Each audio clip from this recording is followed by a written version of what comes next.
Hello, everyone. Thank you for coming. My name is Mia Branco, and I am the Education Director here at the Waldo Theatre, and it is my great pleasure to welcome you to our second annual Community Storytelling Evening. So thank you so much for coming. It's a pleasure to see you all here. This event is the culmination of 3 workshops spread out over 3 months. Community members, it was voluntary. They came deciding that they would like to share a story. We worked together to sculpt those stories, and tonight we get to share them with all of you. So to get us started, I'll share just a very short story myself. A few months ago, in a moment of shared humanity, I had the great joy of seeing the eclipse in a geographic location where I got to experience totality. There were people there from all over, as far as Tokyo, and we all got to stand together in this one place and witness this 3-minute phenomenon. After which, once the light came back, we all scattered back to our cars to sit on the roads that were now parking lots, as we were all trying to get home. At this slow pace, I had the opportunity to do what I always do on road trips, which is to look out the window and daydream. During that, my thoughts wandered, and I was thinking about, what will I do when I get home? What had it felt like to stand in that moment of totality? What will my daughter Sadie be like as she grows up? But as the pace of the car picked up, as traffic lightened, my thoughts turned from inward to outward as I was watching the houses pass us by, and I began to wonder, who lives there? Did they get to see totality? Were they even standing in the same place that I was? How did they end up living there? Is it a family home passed down generation to generation? What are their hopes? What are their dreams, their aspirations? Well, tonight, the doors are open. We have an amazing opportunity to hear the stories of 10 community members, no longer behind closed doors, but together in the shared light. Thank you so much, and enjoy the show.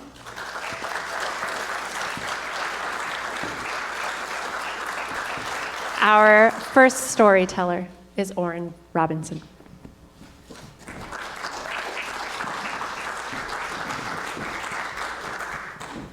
Hi. My story is called Towards the Definition of a Dream.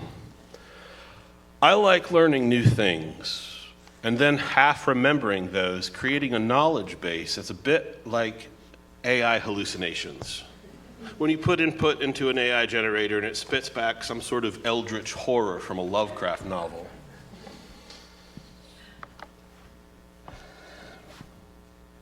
Now, when we first heard that we were supposed to tell stories about dreams, I went into research mode, and in my 2 hours of Wikipedia reading, I consider myself quite an expert. Now, the first recorded dream was the dream of Dumuzi of Uruk, around 2500 BCE. He was a king just before Gilgamesh. He was married to Inanna, goddess of love and fertility and sensuality and war. Now, his dream was about a bunch of reeds that were rising from the river, some sheep that were being shorn by the river, and something else that happened by the river. And his sister interpreted that he was about to kick the bucket. And he did. Now, while he was singing with the choir invisible, he came up with some sort of Sumerian hijinks and eventually came up with a deal that he could spend half the year topside with his sister and the other half of the year down below with his wife in some sort of a proto-Persephone seasonal myth.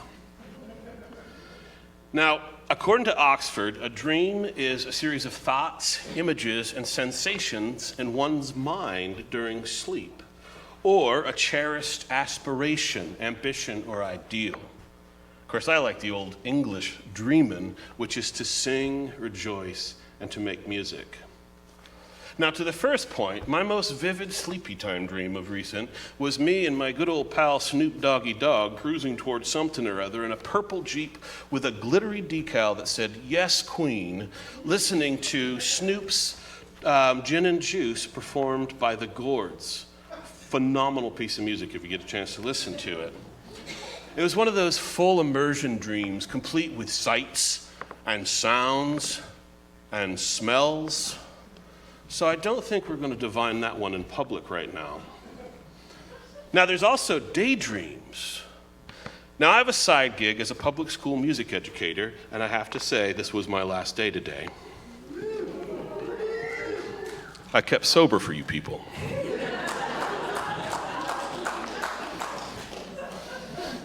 Anyway, those darling Lilliputians of mine dream every single day away. And who's to blame them with what we have to teach? And really, who's to judge? Because I myself am a consummate daydreamer, a real space cadet. Put this way, my inner world is as rich, varied, and weird as a Hieronymus Bosch painting. The second definition that Oxford has is a little different. And of course, when I'm struggling with any sort of philosophical quandary, I go to the most pure and noble source of truth that I have at my disposal, school children. And I asked my kids straight up what their dreams were.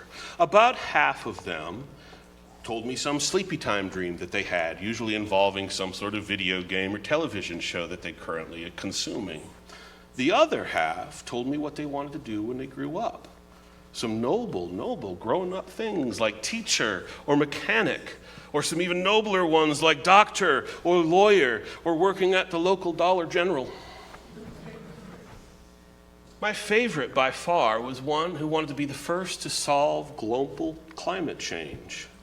I didn't have the heart to tell her we've already solved it and know exactly what we need to do. We just need to work on our apathy, our avarice, and Amazon. But it did get me thinking about what I wanted to do at that age.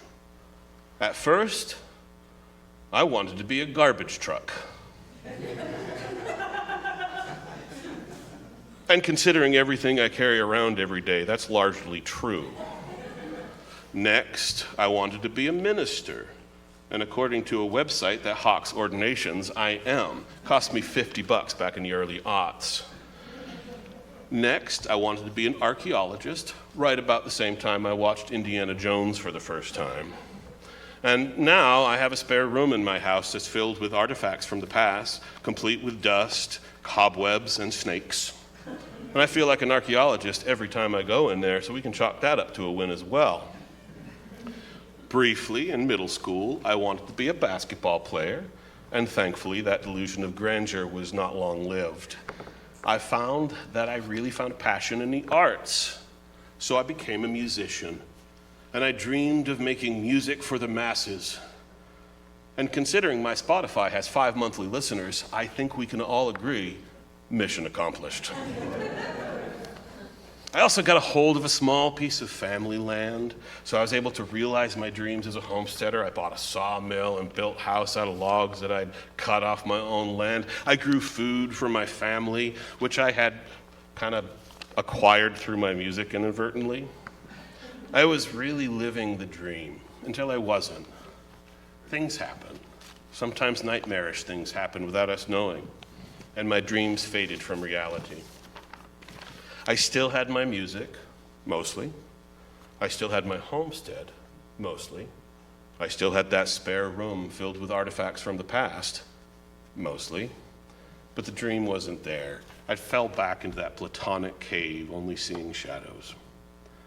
One day, looking out my window to a gray and dreary morning, been raining for about 14 years straight, I was really thinking about building an ark. And my dog was barking, and it got me off my sad butt, and I went down, hooked his lead up, and took him for a walk. And when we got outside, the world was filled with color and light. The birds were singing in the sunshine, and you could see the green woods growing and glowing with a verdant hue. The gentle breeze was singing its summer song. So I sang. And I danced, I weeded, and I wondered. I rejoiced in the day as a dream. There was no worries, no mourning, no crying without warning. It turns out that window simply needed to be cleaned, literally and figuratively. Between you and I, probably ought to be done again. Don't tell anyone. I didn't need to realize my dream as a goal. I didn't need a prophecy or meaning to my dream. I needed to sing, rejoice, to make music.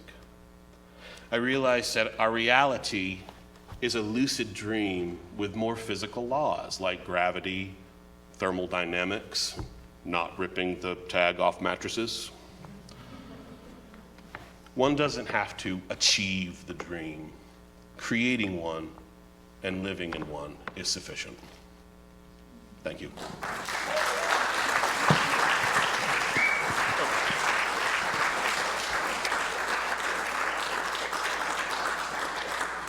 P.S. I'm to introduce Susan Hodder. She's up next.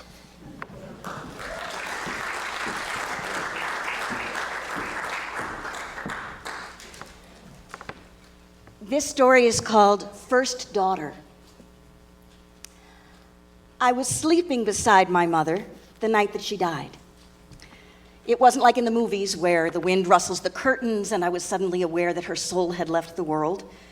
It was about 5 a.m. and my daughter came in and woke me gently saying, "I think Grams is gone." I had always wanted to be a mom. I felt that if we're all here for a reason, my reason was to raise kids. But my dream was to have a daughter and to have as good a relationship with her as I enjoyed with my mother. My mother, Shirley, was born during the Depression in a tiny mill town in central Massachusetts. She grew up in a house, a 4-room house, with her parents, her grandparents, her aunt, and her little sister. So that's a living room and a kitchen and 2 small bedrooms and an outhouse.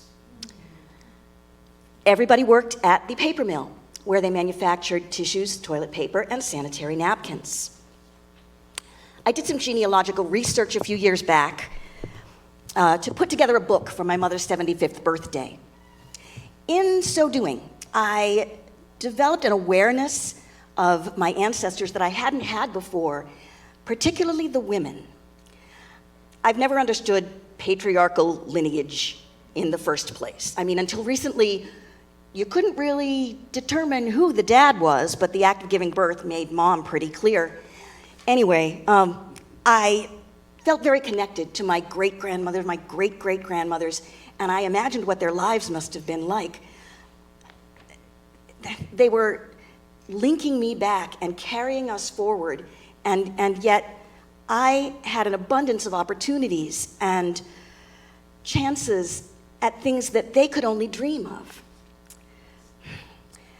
Shirley graduated high school, the first in her family to do so, and earned a scholarship to Salter's Secretarial School. But the scholarship was only for 1 year, and it was a 2-year program. She was determined, so she doubled up on her classes and finished a 2-year program in 1 year, while her mother, Leah, took on extra shifts at the mill to cover her living expenses. She went on to have a professional career as an executive secretary during the Mad Men years, and all that that implies. She was often working for the most demanding attorney, CEO, or company president or chairman of the board that there was, and earned the admiration and respect of all of them in the process. Unlike most of her peers, she lived on her own and worked and dated for about 10 years before deciding to settle down. She married my dad, Alan, after knowing him for just 3 months, and I was born a year later. On the way home from their honeymoon, they bought a brand new 3-bedroom ranch home in suburban Boston for the grand sum of $16,500. Their marriage was the envy of all who knew them for almost 60 years. I was really lucky. Shirley and Al were the cool parents. They never forgot what it was like to be young, and they were not afraid to tell us the truth. I could and did talk to them about anything. I distinctly remember a conversation I had with my mother when I was 16. I had decided that I was ready to have sex, and I wasn't about to do it without being on the pill, so I went to my mother and asked her to take me to her gynecologist so that I could get the prescription. This was not a typical mother-daughter conversation in 1976. She asked me some questions, made sure I knew what I was doing, and she made the appointment. When I moved out on my own, we didn't talk every day. We didn't need to, but we stayed in close touch. She was happy to offer advice, but never told me what to do. She always encouraged us to make our own choices. I realized as a young adult that my mother could be very self-centered. I loved her deeply and I had great respect for her, but she loved cultivating her reputation as an uppity woman. She wasn't physically demonstrative with her affections, but when I was contemplating a divorce, she held me while I cried. Some of her life lessons were invaluable. She would say things like, "You will never be beautiful, but if you learn how to present yourself, you will be the most attractive woman in the room." She wasn't wrong. But you never really knew what would come out of her mouth. She used to say, "I can't wait till I'm old, and I can say whatever I want." But if you knew her, you'd kind of wonder how much more straightforward she really could have been. Her voice was distinctive, literally and metaphorically. She could be harsh and intimidating, but once she accepted you, you were in. She pretty much hated my second husband, Michael, when we were first together, but once he won her over, she became his biggest fan. I was very cognizant of our similarities and of the parallels in our life choices. I was the first in my family to graduate college, and I went on to a successful career, lived and worked for 10 years or so before I got married. Like her, I married at 28. He was even named Alan, like my dad. Like her, I got pregnant at 29. My friends and family call me a baby magnet. Babies and children seem as drawn to me as I am to them. So when I conceived, I was overjoyed. I had been through several surgeries by that point that had put my dreams of motherhood in jeopardy. So I was so excited, and I planned on making a big announcement at Thanksgiving to let my parents know. Instead, they got a tearful phone call explaining that I had been admitted to the hospital with a miscarriage. Devastated, obviously, but determined, I did conceive again. Horribly sick from morning to night. For weeks and months on end, the doctor finally told me I needed to stay out of work and at home in bed if I wanted this baby to live. A little girl who I had already named Leah after my grandmother. It was very clear that becoming a mother was not going to be easy for me. On the day that she was born, the whole family joined us at the hospital. The birth was no less challenging than the pregnancy had been, unfortunately, but undaunted, my mother gowned up and joined my husband in the operating room to witness my C-section. My daughter was everything I had hoped for. Our bond was instant and immeasurable, as was hers with them. They were her only living grandparents, and she was their only grandchild. Putting Leah, the first daughter of a first daughter of a first daughter, into my parents' arms was the happiest moment of my life. Later that day came the worst moment when the doctors diagnosed her with a rare birth defect that would require major surgery to remove a large portion of her skull. Tested again, I learned what I was capable of, and the ordeal and its successful outcome brought us even closer together as a family. We shared the best and worst of times together for almost 30 years, sharing every holiday and often vacationing together. Leah is my only child, and I love being her mother. The miracle of watching her grow and become her own person is only exceeded by the absolute joy of spending time with her now that she's an adult. To give you a sense of our family dynamic, there was a Christmas not too many years ago when my sister, my daughter, and I are sitting there opening our stockings, and my mother asked us to open all this one at the same time. This was a very adult stocking stuffer. We blushed. She cackled. My father laughed along with her. He was very secure in his own skin, and he just gazed at her adoringly. Very sweet memory. When my father died, it was a devastating loss for all of us. My mother had said she never feared death. She feared being left behind, and then she was.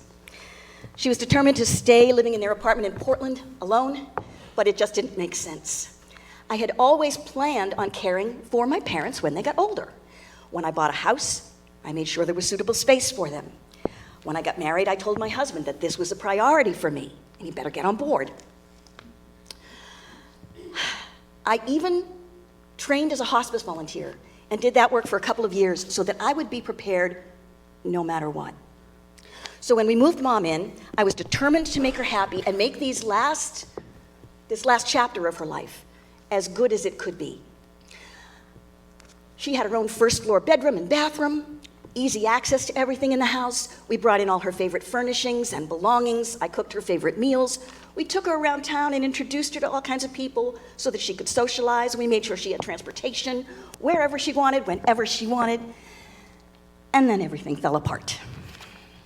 Grief and depression, along with loss of independence, turned into anger and frustration, which gave way to paranoia and outright hostility. I could hear her crying in her room, which she had begun to call my cell. She insisted that she wanted to move out, but neither of my siblings was prepared to take her in, and she didn't want, nor could we afford, a retirement community. Finally, we had a huge blowout, and she screamed about how much she hated it here. I was at the end of my rope. I gave up. I said, okay, go. Knowing full well she couldn't. She insisted on having all her belongings returned to her. So in a fit of pique, I ran to the basement, dragged up every carton, box, bag, and piece of whatever there was, and piled it all in the hallway outside her bedroom door. I was seeing personality changes that caused me to wonder if I had lost her forever.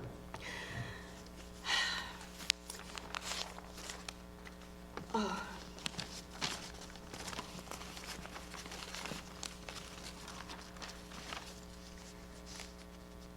We were living together, but barely speaking.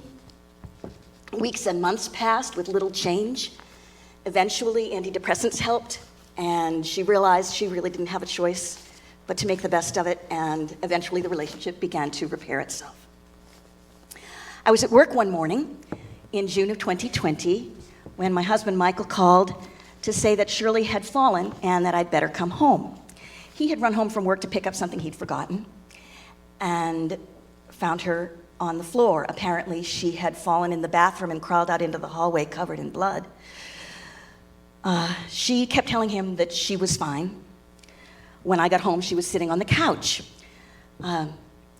She insisted that she didn't need to go to the hospital while the EMTs were examining her, but they reached a different conclusion and pointed out to me the puncture wound in the back of her skull. Despite the recently imposed COVID restrictions, they let me ride in the ambulance with her, and the wonderful Miles emergency staff allowed me to stay. Ever true to herself, my mother was joking with the nurses when the doctor came in and said that her scans had revealed that she had fractured her spine in 3 places, she had a brain bleed, and stage 4 lung cancer. She just looked at me and said, "Take me home." We set up a hospital bed in her room that night and began palliative care. My daughter Leah came up from Portland to help, and we took turns sleeping beside her each night. I was sleeping beside my mother the night that she died. My daughter Leah had awakened from a dream with the feeling that her grandmother had passed, and she had come downstairs to check. While we waited for the hospice nurse to arrive, I asked Leah if she knew what keening was, and I told her what was about to happen. I began to release my grief in the form of sound, loud, deep, penetrating, a physical manifestation of this ultimate loss. It went on for several agonizing minutes until I had nothing left, and Leah held me while I cried. I don't fear death, and I don't fear being left behind. I fear leaving my daughter alone. I fear that she will never know the joy of motherhood.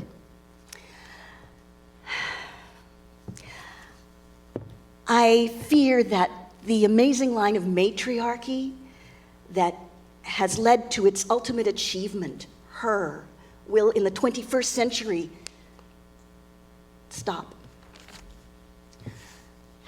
I fear that she will have no one to hold her in her grief when I go.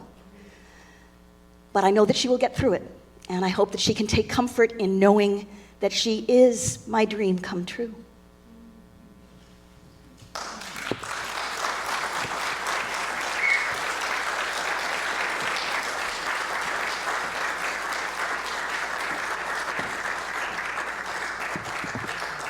Thank you.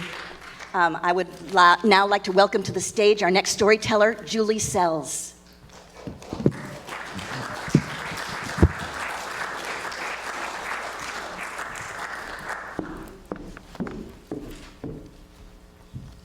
Dream over fear. August 2013, Randall, a devoted father of 3, an older brother to my significant other, lost his battle to brain cancer. The mother of the 3 siblings had passed away tragically in an accident a few years before.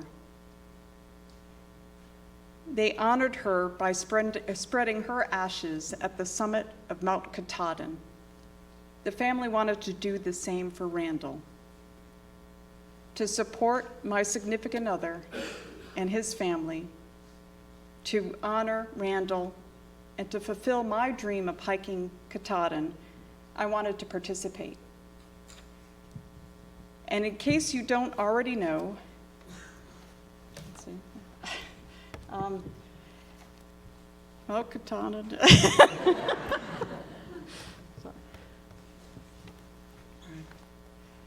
In case you already don't know, Mount Katahdin is the largest, tallest mountain in the state of Maine.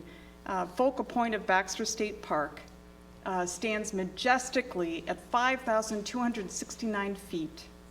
From the base to the tip of the rock cairn, it's 1 mile with a 4,000 feet elevation gain.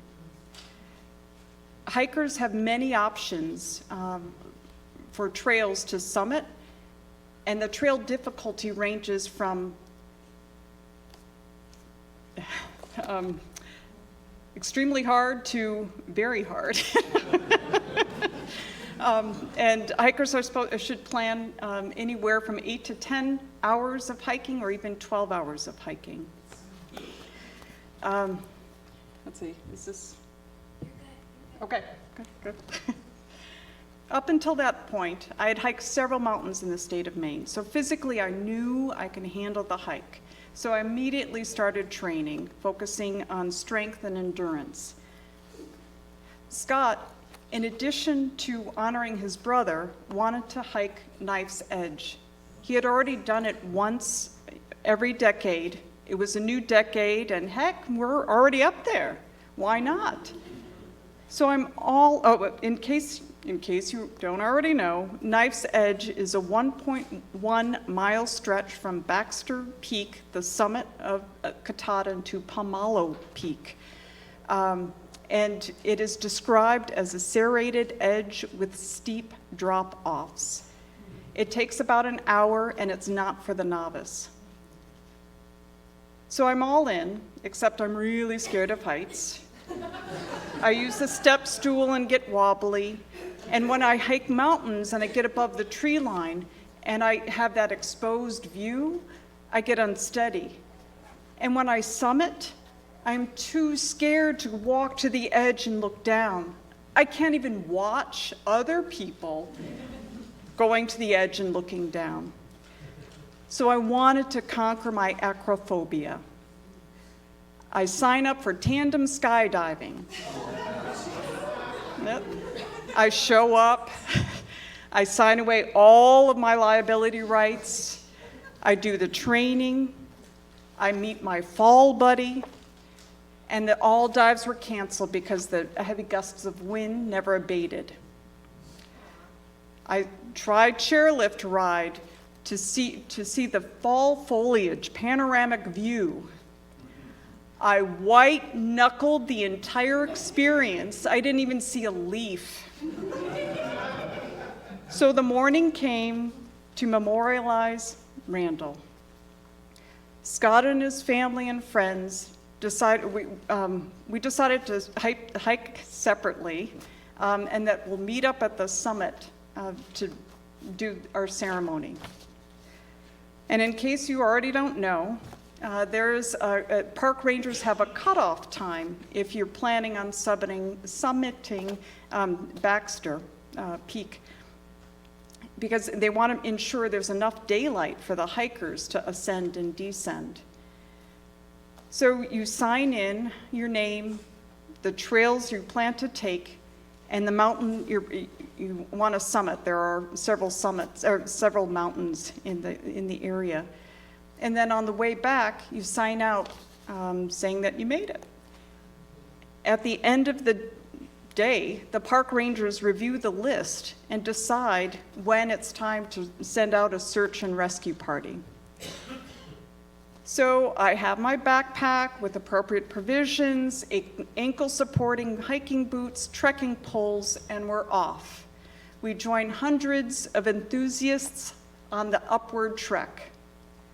We make it to Chimney Pond, elevation gain of 1,425 feet. We take a little break, and then we have a wonderful opportunity to see how far we still have to go. We continue on the saddle trail on our journey. At this point, I'm feeling my age. Younger hikers are passing, some with inappropriate hiking gear like Keds, a mini skirt, and store-bought coffee cups with those plastic lids that easily fall off. We get above tree line. Amazingly, I didn't feel wobbly, because the entire panoramic view was completely obstructed with opaque clouds.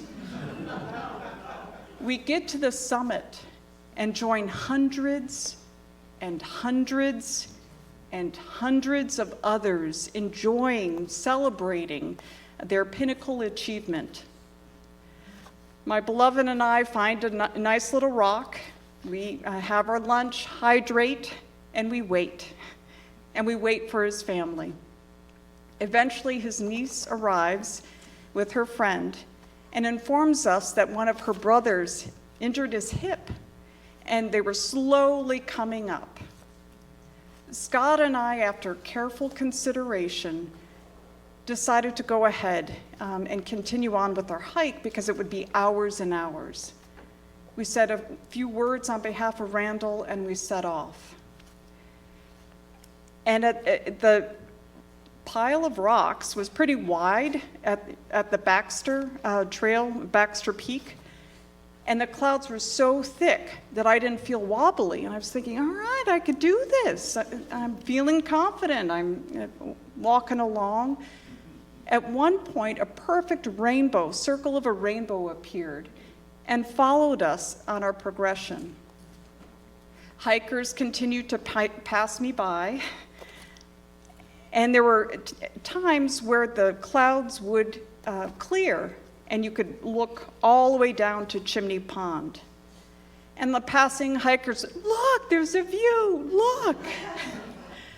I couldn't, because I knew if I did, I would freeze. And there's really like no turning back once you're up there. All I could do was focus on the next foot placement, one step at a time. Even the next hand placement, because there were several sections of that of nice edge where you literally have 3 points of contact, and that's it. And just so you know, The description of a serrated edge with steep drop-offs is really accurate.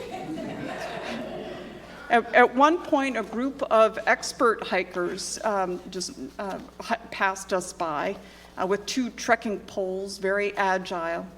And one guy just stopped and expressed concern because he was observing my continence of sheer terror. I climb over the edge and edge of the peak of Pomalo's Peak, and I stand up, and I was greeted with cheers. The group of expert hikers stayed behind just to make sure that I made it. Scott and I rested for a bit, and then we descended on the Helen Taylor Trail, signing out that we survived, and it was well into dusk. We found out later that his family must have arrived just as we were leaving on Knife's Edge, and they performed their ceremony. And Scott and I really believe that's when the rainbow appeared. Later on that season, I hiked a local mountain. I got above tree line, and I didn't feel wobbly. Amazing. I got to the summit. I confidently walked to the edge, and I looked down, and I could clearly see how far I have come from, how far now to my next fear. Fear of public speaking.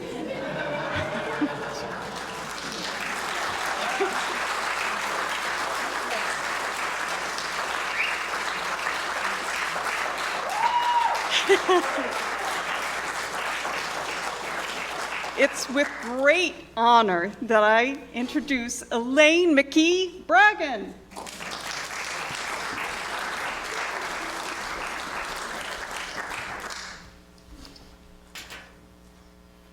Hi, my name's Elaine, and the name of my story and my dream is called Safe Haven. And it starts when I was a young child. When I was a young child, I had some not so good things happen to me. In fact, some really awful things that lasted from early childhood into my early teens. Being the youngest of 11 children, you would think that my life would have been full of love and laughter and family, and most of all, safety.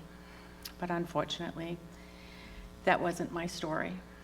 I instead was alone a lot, sad a lot, and in fear daily in my childhood. I lived with my mom and my stepdad and my youngest brother and sister, and my biological dad died when I was 4. And we played in this huge lilac tree outside of my house, myself and my best friend and my brother, who was my best friend and my hero, and my best friend's brother. We played in this lilac tree, and it was one of those big lilac trees that had the big rock ledge in the center. It was our kitchen, and that's where we made dinner for the boys who were out, working hard, and they'd come back and get dinner / mud pies for dinner. And the lilac bush had these little tunnels in it, so it was like made for small people. You had to get down on your hands and knees and crawl in, and because it was on a rock ledge, there were different places within this humongous lilac bush where there were no roots, and there were little spaces, and those were our bedrooms. And so we were able to come and have a good night's rest. There was also a tunnel that ran out to the back of the lilac bush, and it came to this big rock that we were too small to kind of jump down. It went all the way down to the main road, and that was our patio. And that's where the girls would hand wash your clothes, maybe do a barbecue, and maybe some suntanning if the boys came home late. And the scent of those lilacs have been everlasting in my mind since I was a child. The lilac bush was also surrounded by butterflies, and those butterflies became our security guards. They would keep watch over us every day, And they looked so small and fragile, and yet they weren't. They were very strong and mighty. They could go through a transformation like no other creature in the world. They go from this little tiny caterpillar that crawls on the ground to this amazing, gorgeous butterfly that can fly. It's amazing to just look at them, put you in peace, or puts me in peace. They also can handle the winds of Maine, right? Some of us can't do that. They bring me peace just by being. Now, when I would be in this tiny house, or in the lilac bush, I would be in my bedroom and I would look up and see these strong roots. I would see the beautiful lilacs. I'd look up and sometimes you could see the sky and you'd see the butterflies. And it felt like the safest place on earth. No bad was going to get to me in there. But when the bad did happen, I did run to that bedroom that was guarded by the strong roots and the tiny tunnels and the tiny butterflies. And I felt so tiny myself, scared and alone, hurting and in body and in soul. I was thinking to myself, how was I ever going to get through this? And I would hide there, and I would breathe, and I'd smell the lilacs and the breeze. And I'd be patient with myself, and I would talk to those butterflies. And eventually I'd come out of the lilac bushes a little bit calmer, a little bit more strength, and a little bit of, I can get through this. How could I not? I was being hugged by these amazing creatures. I came home from school one day, and I came around the corner, and I saw fire and smoke. And my brother was on the bus with me. He gets off the bus, he grabs my hand really, really tight, and he says, it's gonna be okay, it's okay. And we get off the bus, and we see a bunch of strangers and some neighbors. And my mom was still at work, my stepdad was still at work. It was just me and my brother. And we started up the driveway towards the house. And it was like lightning. It hit me right straight in the heart. And I remember falling to the ground hysterically, crying, just sobbing. And he kept saying, it's okay, it's just a house. He thought I was crying because our home was burning, but I was crying because my safe haven was burning, and I had nowhere to hide. Time passed. I hid in different places, the pigsty, behind the barrels of hay, behind the mobile home, under a little cap that was on the ground. But the bad still got to me, and there was no safe place. One morning I woke up and heard this pounding. And so I went out to see what it was. And there was my brother and his best friend building a treehouse. My best friend and I thought that was pretty cool, so we joined in and we began this treehouse. And because we were pretty young, by the end of that fall, we had a floor and some 2x4s on two sides, and the kitchen was born. Let the mud pies begin.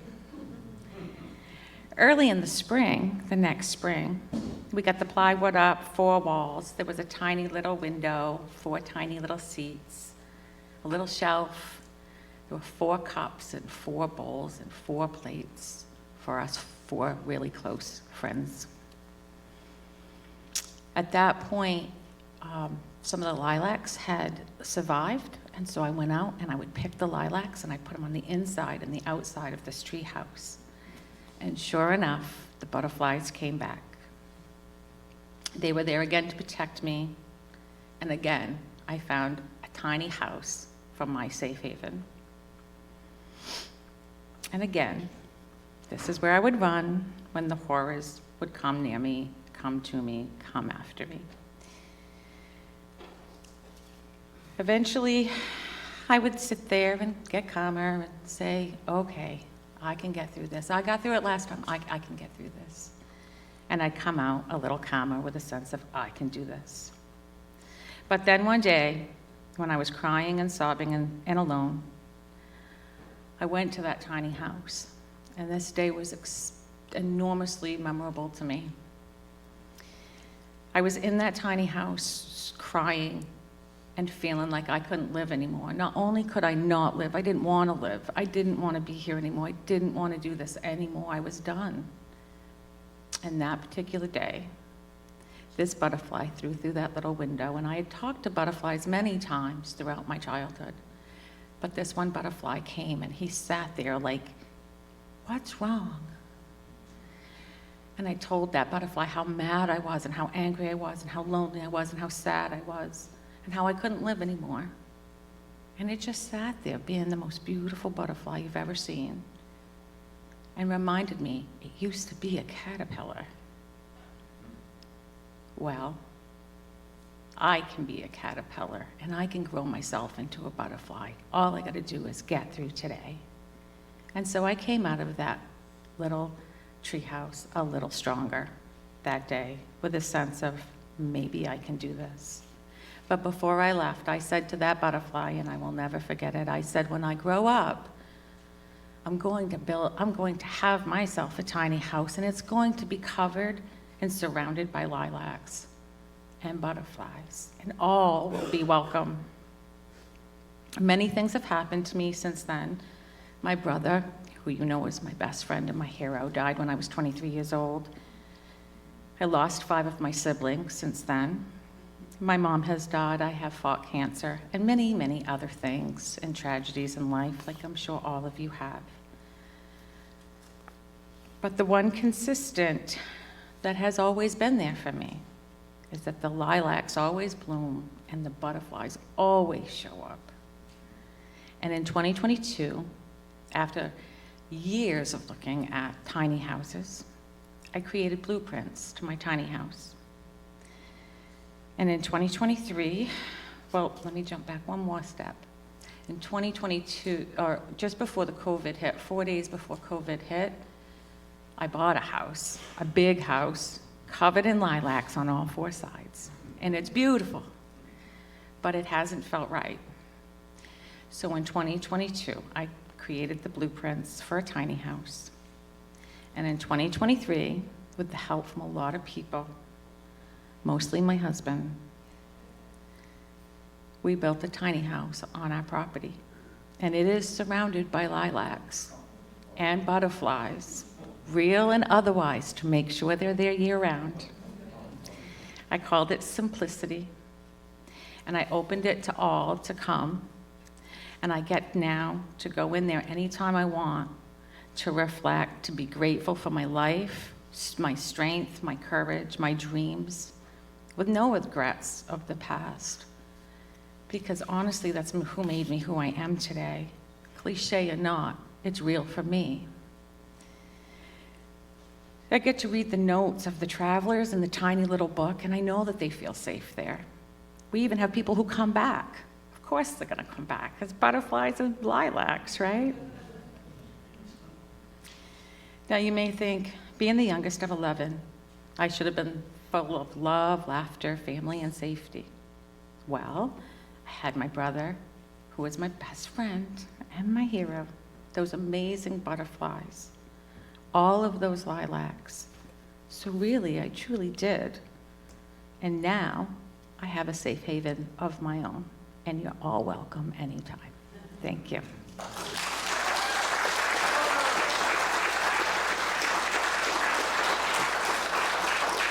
And with that said, Heather Leslie is next.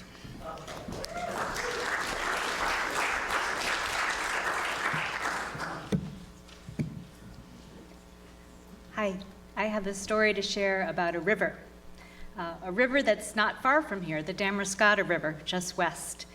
And I want to dedicate this story to Paul Bryant, who spent his life by this river and passed away earlier this spring. My story starts on a gorgeous September day in 2020, a Saturday in September 2020, when my husband Jeremy and I decided to go for a sail. And everything was perfect. The wind was blowing from the north, the tide was high, which was really important because half the time our boat was sitting on a mud flat, so the tide needed to be high in order for us to sail. And we were beginner sailors in this environment, so we also had to make sure that the tide was headed in the right direction. And we started down the river. Everything seemed wonderful. The breeze was cool. The sun was warm. We had a bright white sail against the blue sky. Things seemed to be going very well. And I appreciated that my experiment was going very well. I had wanted to sail on this river for many years since we moved back to Maine. And my family indulged this experiment. Actually, mostly my husband. My kids primarily stayed home. But it was great to be able to sail on the river. And before we knew it, we were farther down the river than we'd ever gone before, with the wind pushing us along so nicely. Our boat is only 14 feet long and doesn't have a motor, so we realized after a bit of time it made sense to head home and see what the kids were up to. And so we turned around, and at this point we were sailing more into the wind. We needed to tack back upriver to get home. And that was even better than sailing downriver. The wind was in our faces, the boat was heeling over, the salt air felt amazing, just a great time to be on the river. Until a few minutes had passed and we realized that we weren't making much progress, that heavy breeze, we were too close to it. So we came off the wind a little bit and headed toward the shore, thinking that we could gain some momentum and make a few more zigzags up the river. No problem, we'd be home before we knew it. Well, after watching the shoreline for a little bit and a channel marker nearby, we realized we were actually sailing backwards. We were sailing downriver, even though we were trying to get upriver in our little boat without a motor. And that's because not only did we have a great wind coming at us, but we also had the tide coming at us too. So at moments like this, crises of a sort, Jeremy and I tend to think together, and I don't know which of us thought of it first, but call Paul seemed like the only option. And Paul Bryant was our harbor master for almost 50 years in Damascotta and Newcastle. And it was in great part thanks to him that I was realizing this dream of sailing on the river close to my house. He was very patient and very generous with his time when we thought about getting a boat, and he didn't seem to hold it against me in the least that we settled on something fiberglass rather than the beautiful wooden boats that he built and repaired. So I called Paul, and he picked up right away and said, "Yeah, we saw you heading downriver, wondered how that was going to go." And he offered to come get us, which I was very grateful for. So big crisis averted, but there was still a minor crisis because the sail was useless and we were drifting toward the Gulf of Maine. So we took the sail down and we pushed ourselves toward the shoreline, hoping that we would manage to run into a dock and slow our progress down toward the ocean. And thankfully we did. We were able to grab onto a dock, and not long after, the dock owner came down from the house above and inquired what we were doing and graciously offered to let us cling to his dock until Paul came. So we did that.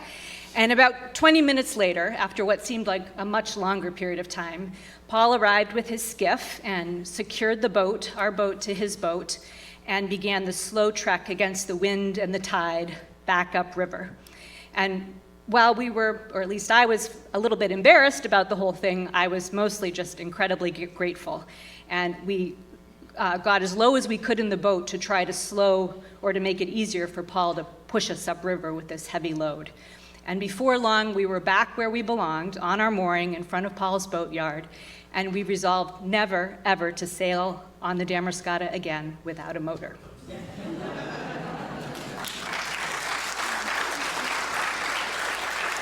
Thank you. And now I am very happy to introduce our next storyteller, John Hayden.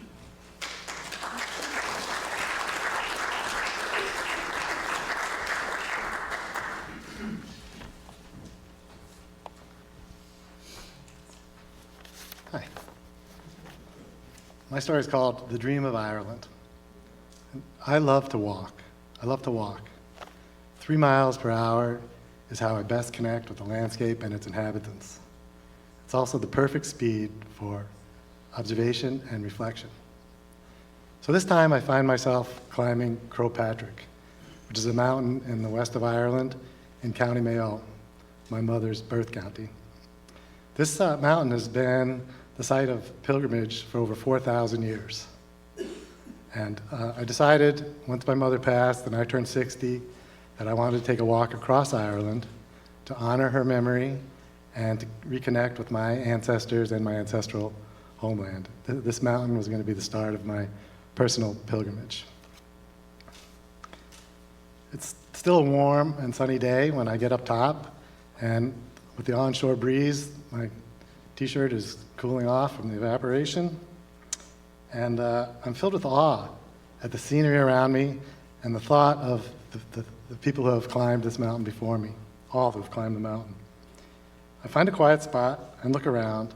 On one side, the Clew Bay with emerald isles set in the dark blue water. Beyond that, the lively town of Westport, then Castlebar, and then into the rolling hills of Sarnot, where my mother's farm cottage still stands. The path to the southeast lures my eyes to the Brackloon Woods, which is rumored to be the home of fairies and wee folk. I plan to stealth camp there one night. I look across the Whitecaps, across the Atlantic to my home here in the Northeast, and a great sadness comes across me. I feel the Irish diaspora, the millions of people who have left this beautiful country because of troubles, the Great Famine, or a lack of opportunity, and I shed a tear thinking about their beautiful hopes, sorrows, their dreams. My mother was an immigrant. Can you imagine the courage it took for her to leave her small farm and community and come to the New World alone? Mary Ellen Hayden, née Ruan, was a bit of an enigma. In her small frame, it housed a large woman who was very judgmental and could curse you in 100 ways in Gaelic. But she was quick to cry and devoted and loving mother. As a child, I wholeheartedly believed everything she told me. She said, there are two kinds of people in the world, Irish and those who wish they were Irish.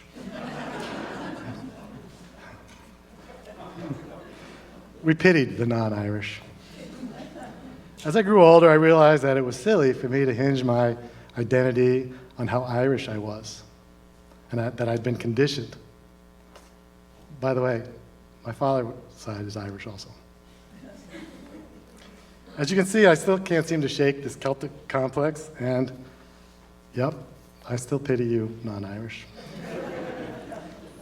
I was so excited to begin this 2-week trek across Ireland.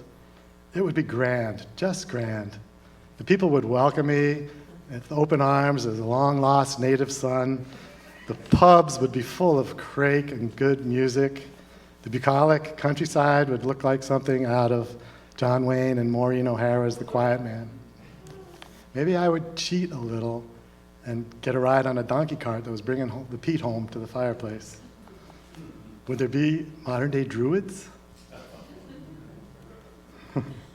In essence, the road would rise to meet me, the wind be ever at my back, and my ancestors would hold me in the palms of their hands. Well, after the first few days of walking, my feet hurt, and my romantic dream of Ireland was waging a battle with the reality of what I was experiencing. Granted, I did get visited by a small gray bird with an orange breast when I was camping in the Brackloon Woods in my little hidden spot, and this bird kept flitting around the campsite, and I felt like it was a messenger from the goddess or perhaps a fairy, and it was a European robin. It was one of my mother's favorite birds. She called them robin redbreast. And I remember that because as a child, whenever she said that, I would get embarrassed, my Catholic upbringing.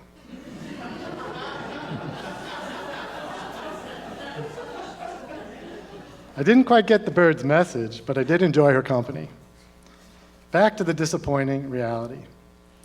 Nobody seemed to really give a shite about another fucking Yank looking for his ancestors. The pubs were largely inhabited by old men complaining about immigrants being on the government dole, and they were trying to get me to buy them a beer. The farms were few and far between, and the countryside was pocked full of McMansions with long gated driveways. No donkey carts, just fast, crazy drivers, and I was the closest thing to a druid that I could encounter. The most troubling thing, however, was that the majority of the people I met were old and seemed genuinely disconnected from the landscape and were downright fearful.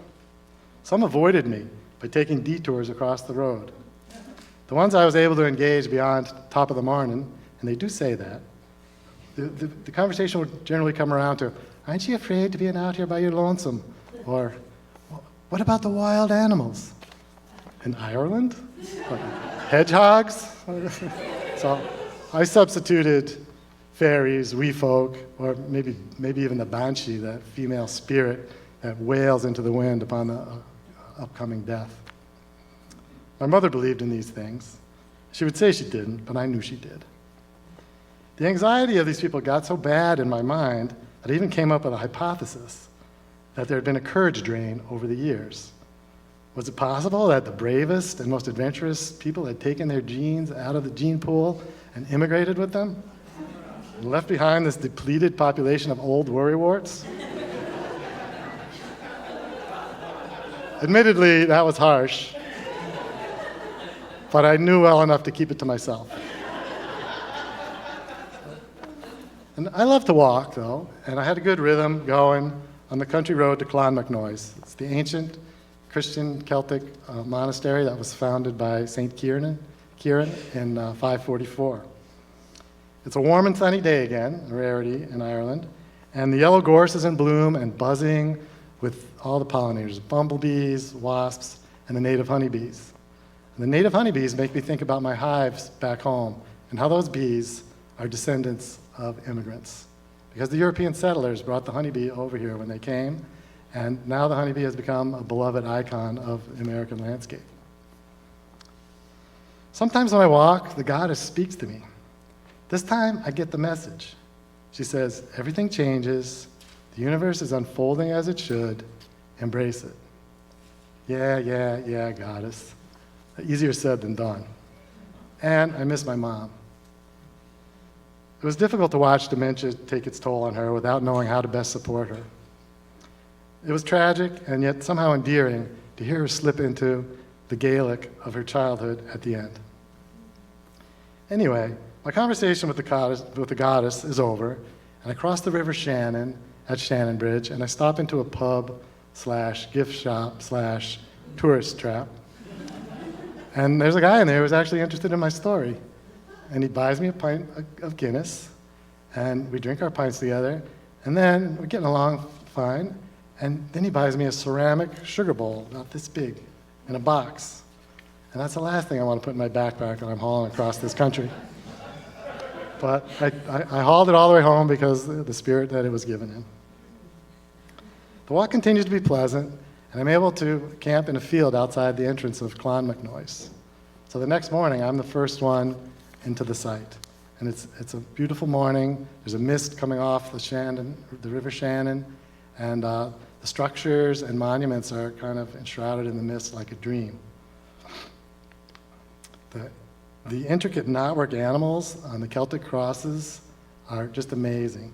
And it makes me think about a religion not based on the domination of nature, but on the joy of the interconnectedness of all living things. I hear and see the people who are trickling in behind me, and they're moved also from the scene at this ancient center of religion, learning, and craftsmanship, and I feel a connection to them, even the cloistered monks.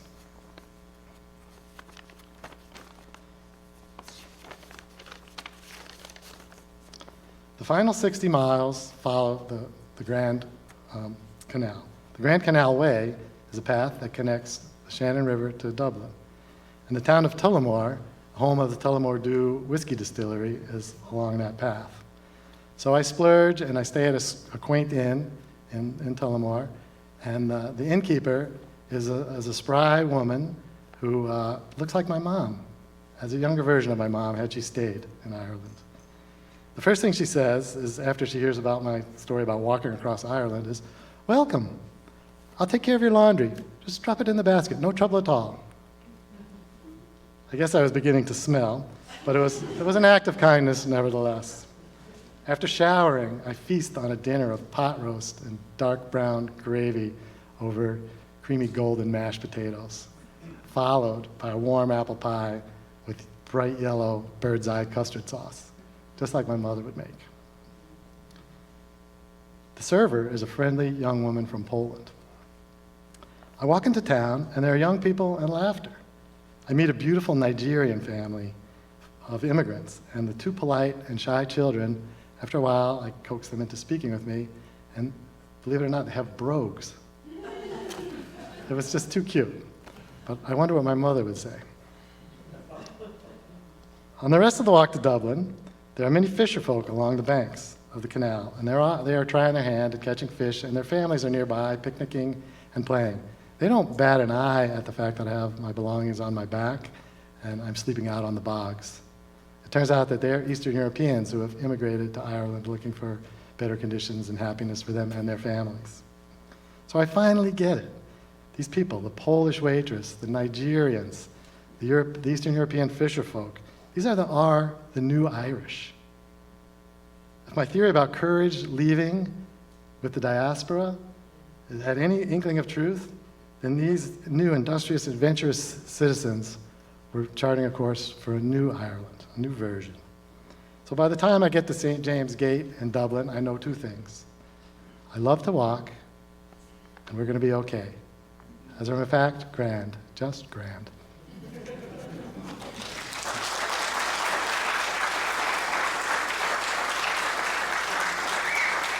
So we're going to have a 10-minute intermission now. Welcome back. It is my great pleasure to introduce our next storyteller, Kathleen Capetta.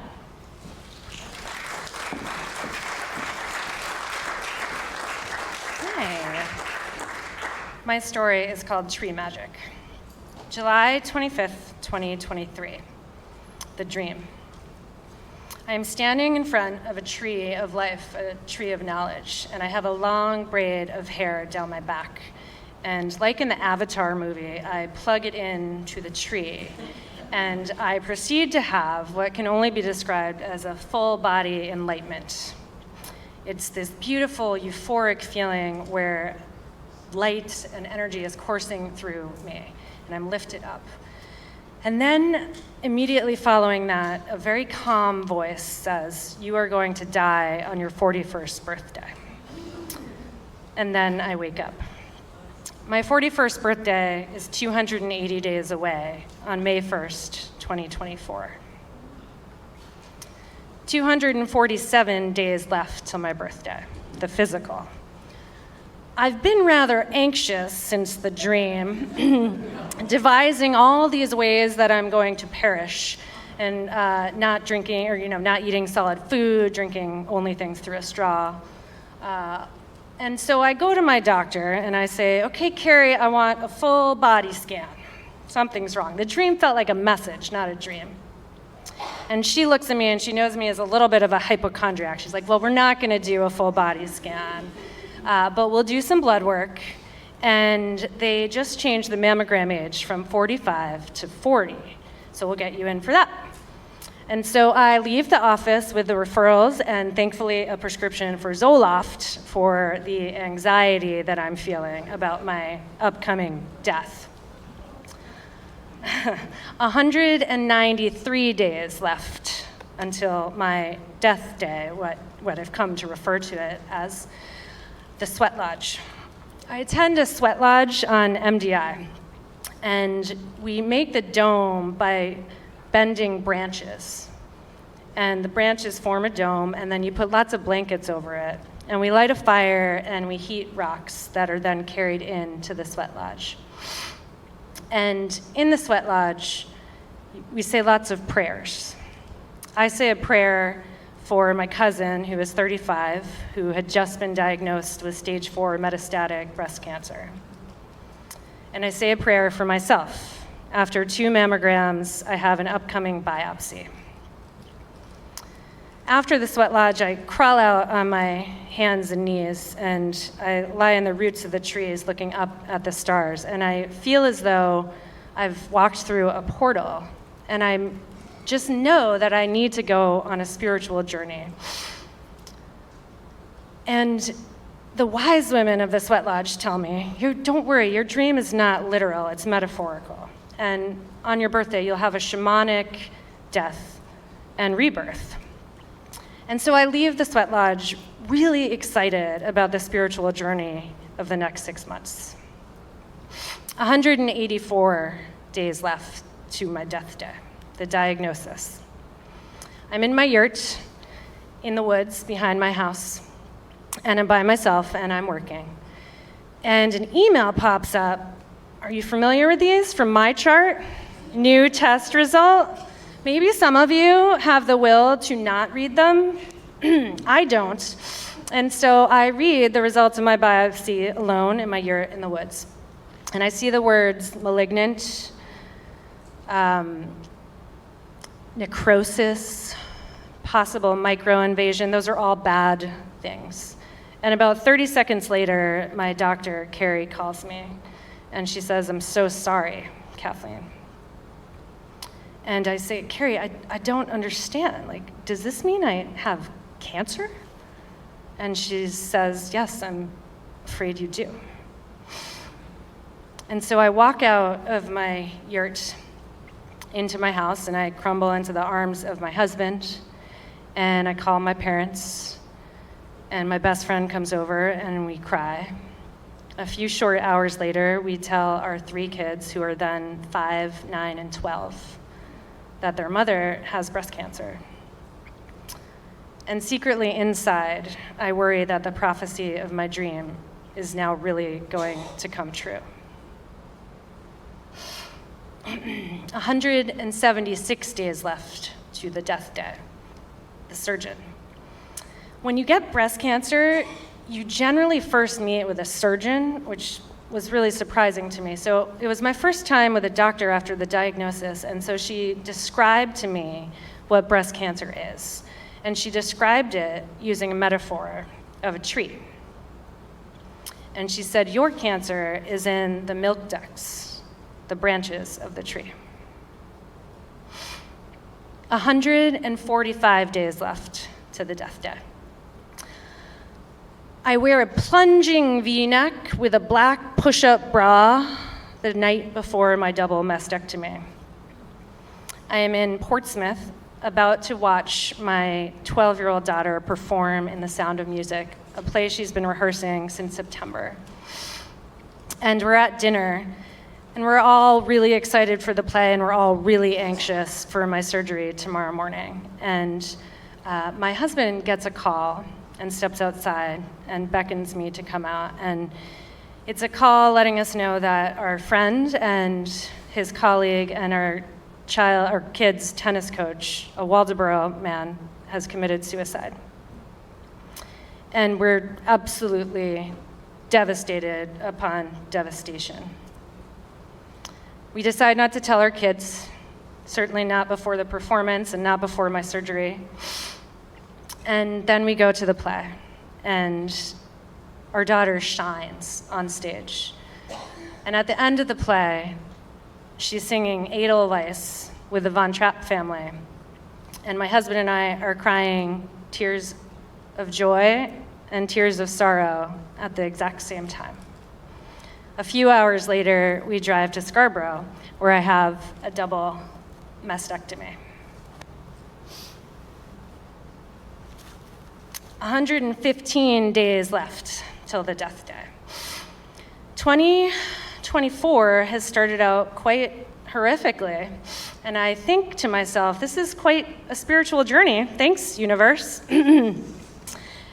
It's my first day of chemo, and my doctors have been referring to chemo as poison. They say, really, we're going to poison you. And the point is to keep you alive while we do that. And so naturally, I'm pretty anxious. They give me Ativan, thank goodness, and the other pre-meds. And then they give me my first chemo called Taxol. And I have a sensitivity reaction to the Taxol, which feels really scary and terrible. And then the really kind nurses get me through it, and I proceed with my treatment. 78 days left till the death day.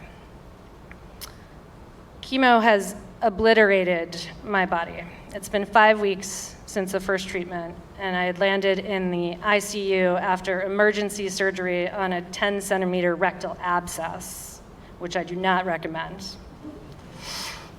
And my hair's falling out. It's falling out, and I didn't think I would care, but it's more upsetting than I thought. And so I'm in the bathroom, and my husband and daughter and I have all decided that it's time to shave my head. And my daughter gleefully takes the razor and shaves my hair off. And she also, she convinces my husband to get a silly little mustache, Ted Lasso style. And we laugh, and I feel a true sense of freedom and control. 76 days left till the death day, the magic wand. I decide that I need to reframe the idea that the medicine is poison. My body has felt like it's been poisoned, and it hasn't worked out very well. And so I start to do some research. And it turns out that Taxol, the chemo that I had a reaction to, it turns out that's derived from the yew tree, Y-E-W. And that is a tree of death and rebirth in many cultures, and you'll often find it in cemeteries around Europe especially. And I decide that I go online and I buy a magic wand made of yew tree. And it comes and it fits in my hand perfectly. It's got a beautiful amethyst. And so I reframe the poison into tree magic. 44 days left until my birthday, my death day. The conversation. I'm putting my middle son to bed, and I give him one of those squeezes where I say, "I love every single cell in your body." And he looks at me and he says, "I love every single cell in your body, Mom, even the cancer." And I pause and I say, "You know, buddy, I do too. I don't think I would change this diagnosis even if I could. Because even though it's been really horrible and difficult and bad, there has been so much beauty and so much wisdom and so many silver linings." And then I think to myself about the dream, about enlightenment and death paired together. And he looks at me and he says, "Yeah, Mom." He agrees with me that we wouldn't change it. And he says, "Sometimes you need hard things in life so that you can really understand what other people go through. And that you get to experience things not everyone gets to experience." And I just stare at him in awe. A few days before that, he had started taking Zoloft for his depression and for his suicidal thoughts, and he's 9. 23 days left until the death day, the solar eclipse. My husband is insistent that we drive to Totality. I'm a little hesitant. I've been very sick with diarrhea, and I'm pretty sure I'm not going to be able to get between gas stations in northern Maine. But I have this FOMO if I don't see this eclipse. And so I throw the camping toilet in the car, and the 5 of us drive to a logging town, Chester, Maine. And we're just over the border into, like, as close as we could get into Totality. And we fight all the way there, and my daughter and I have a vicious fight on the way back as well. But the 1 minute and 30 seconds of Totality are incredible. And I stand there with my family, looking up at this beautiful corona and diamond ring effect, and I'm overcome with emotions of the event itself, but also the idea that I might not live to see another one. and certainly not with my children all around me. 0 days left. My death day, otherwise formerly known as my birthday, the day I turned 41, and the day the dream told me I was going to die. So my birthday falls on a Wednesday, which means I have chemo. Chemo on your birthday is not a great way to spend it, especially when there's a prophecy that you're going to die. But it goes all right. The nurses are wonderful. They bring cake. We all celebrate. They give me hugs. They all know about the dream. And we drive home. My husband drives home very carefully because we are still suspicious. Very slowly, much more slowly than usual. And we have just a lovely dinner of takeout Thai with my parents and my children and a Dairy Queen ice cream cake. And they sing happy birthday to me, and we weep. And I am more grateful in that moment than I have been on any birthday before. Grateful to be alive at 7 o'clock on that day, and grateful for my family all around me. And we drive home and light a bonfire. We had been gathering branches since the summer, and our Christmas tree was perched on top of this big pile. And so I ignite it, and I think to myself that it looks like a funeral pyre. But it's not my funeral. And I think that perhaps I can celebrate the cancer dying after all the tree magic I've received. And I think to myself, perhaps the dream was right all along.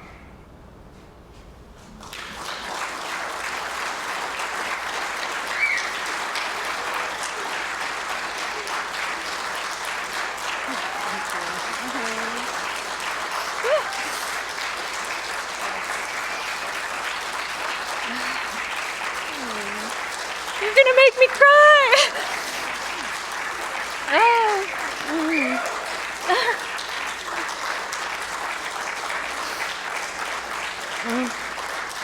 Thank you for that. I am so happy to welcome Deirdre. Deirdre, what's your last name? Deirdre Haren to the stage.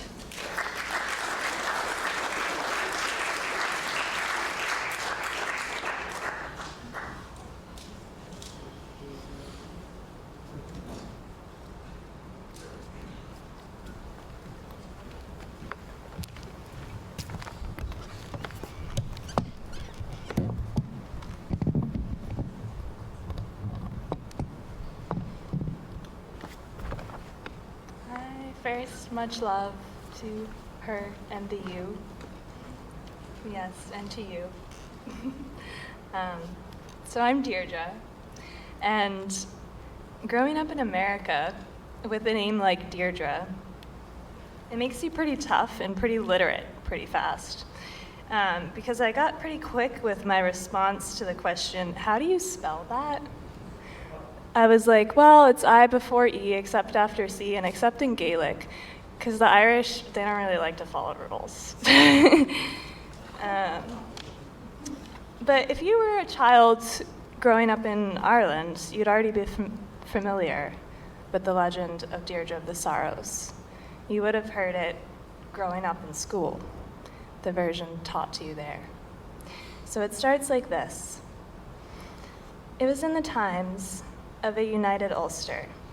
The king, Conchobar, was celebrating his 103rd birthday, and for celebration, had one of his druids make a prediction for his friend, a poor and well-loved musician, about the life of this man's soon-to-be child, as his wife was currently pregnant. The druid said the child's name was to be Deirdre. She would be the most beautiful the land had seen, but that her beauty would be the reason for the split and destruction of Ulster. There was much uproar.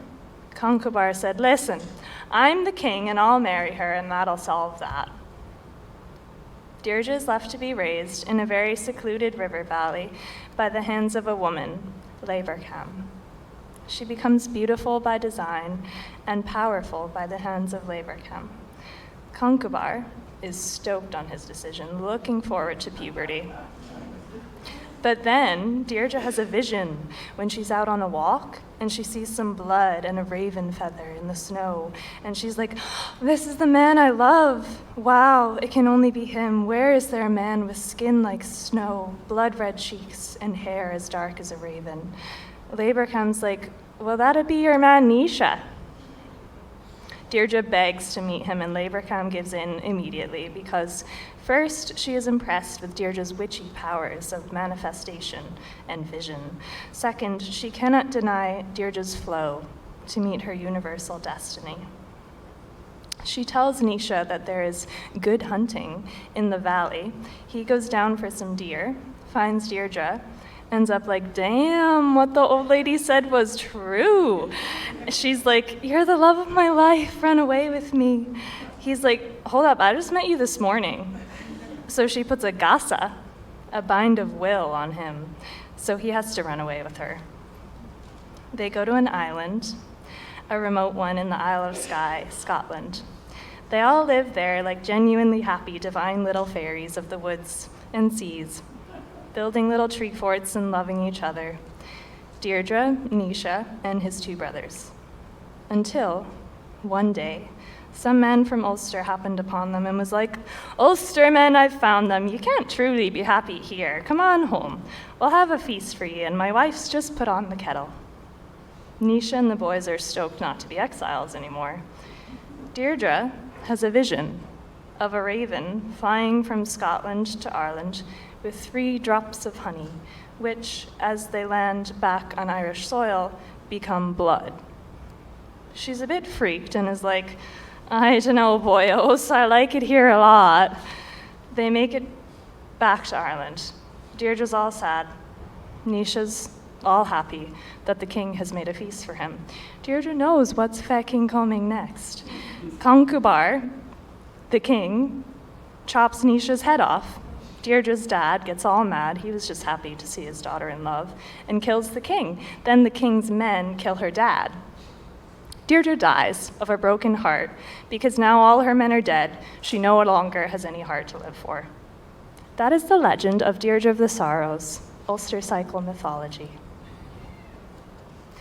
Growing up in my sea blue bedroom, I had a little book of Celtic legends for kids, modernized and condensed mythology that was stripped down to the stories that were easiest to PG eyes. My dad used to read them to me at night. Dad. He's from Kilmaley, small village outside of Ennis, County Clare. He grew up helping his dad build houses for the English in London, or when they weren't over there anymore, out in the cow pie fields tending the cattle. His escape then was music, the button accordion, its push and pull. He was a quiet man, always preferring listening to speaking. When I was little, we used to sit by the marsh where sweet and salt water meet to become, instead, the ocean, to watch the great blue heron. My dad could sit there forever, joy seeping into the sodium-charged air from his eyes as the heron hunted for dinner. I would stand still for a very, very long time, feeling, just being, I suppose.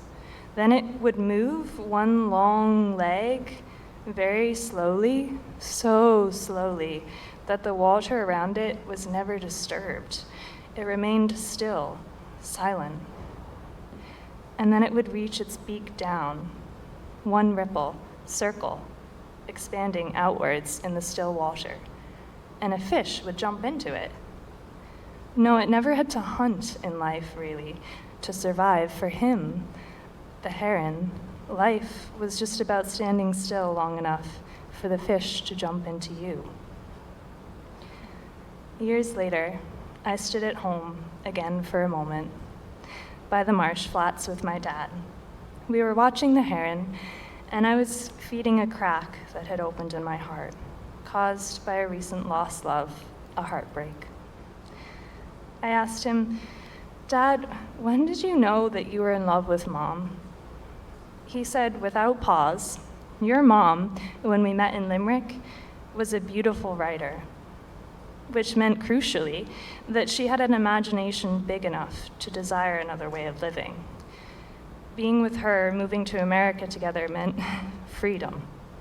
Freedom from the slavery of American English-run Irish society. A chance at a bigger way of living. Romantic love was never really important for me, but he continued, the love that I live for anyway, is something deeper. It's the way the heron's leg feels as it moves it slowly through the ocean. We stood still, silent, watching the heron for a long second, letting time flow through us. Then I said to him, Dad, did you know when I heard the legend of Deirdre of the Sorrows growing up, I used to think that it meant I would grow up to be beautiful enough to kill every man who could possibly love me? Lately, I've been thinking metaphorically, this is true. My dad smiled and said, do you remember that groove that was there in the sand at low tide? Do you see how the ocean has come in now to wash it away? You are old enough now, I assume, to have found the ocean. You can use that power, your tides, to erase the stories engraved upon the sand of your skin. For when the high tide recedes to low again, the push and the pull, you are left with a fresh surface, a clean page, where you can write your own story. So here it goes, my rewriting, an attempt to make Deirdre of the not Deirdre of the Sorrows, but of the uniting love force instead. We'll start by bringing you backwards in time, pulled through the words, dies, back to Ireland, blood, boyos, Scotland, Gassa, Nisha, hunt, brought to valley. We'll start there. Deirdre is left to be raised in a very secluded estuine river valley by the hands of a woman, Leibar, meaning the book. She becomes beautiful by design and powerful by the hands of Leibar. Concubar comes to visit her every day, rising in the east and setting upon the opposite shore of her river valley. She loves him deeply because she sees what he provides: the potato, the dock root, the nettle leaf, the flower of life. Then Deirdre hits that time. You know, she starts to stay up later, maybe stay out one night with her friends, the deers, and she meets a couple of wolves. Her deer friends don't want to hang anymore, and she runs wild for the night, howling at the moon with them until they meet the ocean. Beneath the womb of the light of the full moon, her head wolf transforms before her eyes into Nisha. She falls deeply in love. They are at the shore. There is a boat. She wants to run away with him, for he is adventure, passion, intellect, sex, desire, the hunt, the dark man, our inevitable death. She sees that he pulls the tides, feeds her the cockles and muscles, that pushes the blood through her body, beats the heart that keeps her living. But she remembers a thing that Leibar told her, that the moon has many beautiful phases, but we must always remember that also the sun always rises. She turns on her heel instead, returns, quick as she can, to Leibar to plan. They've got a big old shed out back with lots of moss growing on top for camouflage, and inside lie things like her forbidden potions, chamomile, feverfew, elderflower, and thyme.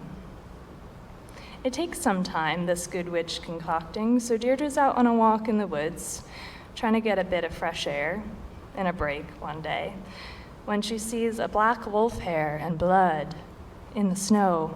"Oh, will you feck off with that?" she says. "I know him already, and I'm working on it."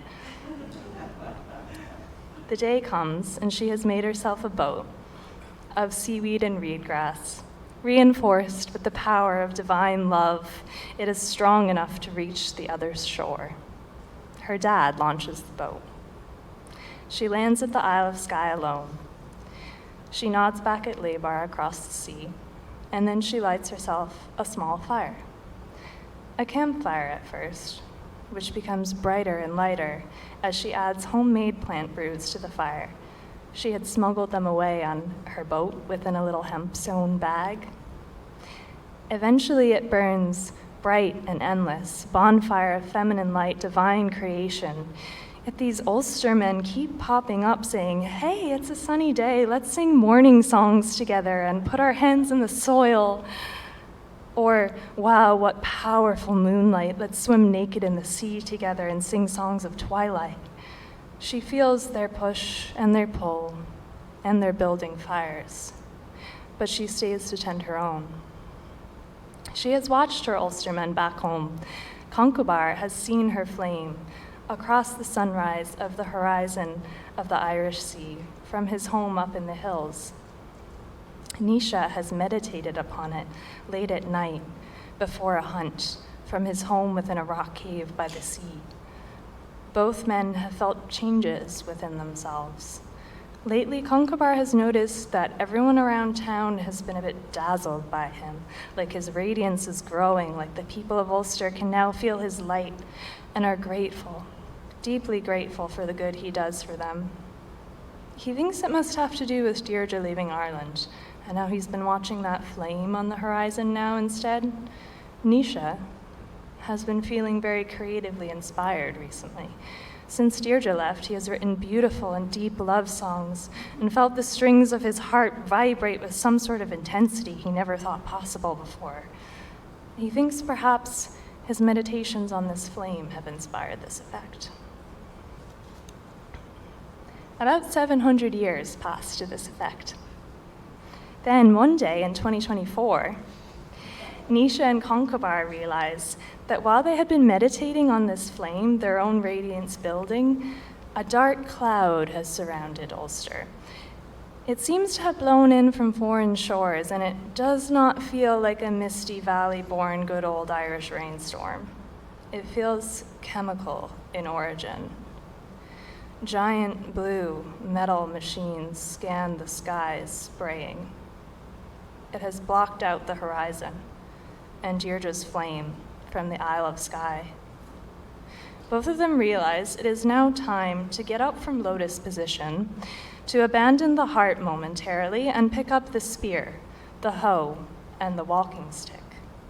They travel, Concobar down a winding mountain path, Nisha from the ocean inwards, following the gentle riverbed until they both reach the valley. It is her valley, Deirdre's childhood home. Labar is there, waiting for them. She had just put the kettle on and is brewing a tea. This one is strong. She hands them each a cup, slightly mildewed each, so she's gone 700 years with not a one coming to call it all, you see. Nisha asks for some milk to cut it a bit. We've none of that here. Feckin' men in your dairy. Obsessed with the tit your whole life you are. You'll drink it black or not at all now. They drink. Their pupils expand. Through the fog of the valley, they see now.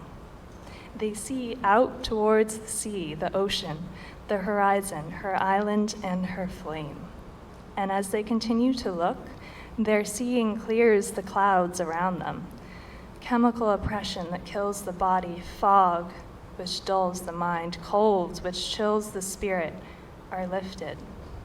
Concobar looks deep within the eyes of Nisha, filled with love for their shared flame. Concobar's light is absorbed by the ever-receiving darkness of Nisha's eyes. They return to their place within sky, sun and moon of light, to shine down endlessly upon her. Across the sea on her island, Deirdre has become pregnant at their meeting in her valley. She gives birth now to her child, a daughter of sea and river, sun and moon, cycles of earth, birth, and death, the salmon. Gently she places her salmon of knowledge back home in the Irish Sea, back home in the ocean. From there, her feet rooted now in foreign soils that she is learning to become native to. She whispers across the ocean to her mother, Oren. Ishe an farga, an ishgabaha, gra. It is the sea that is the true washers of life, love. Thank you.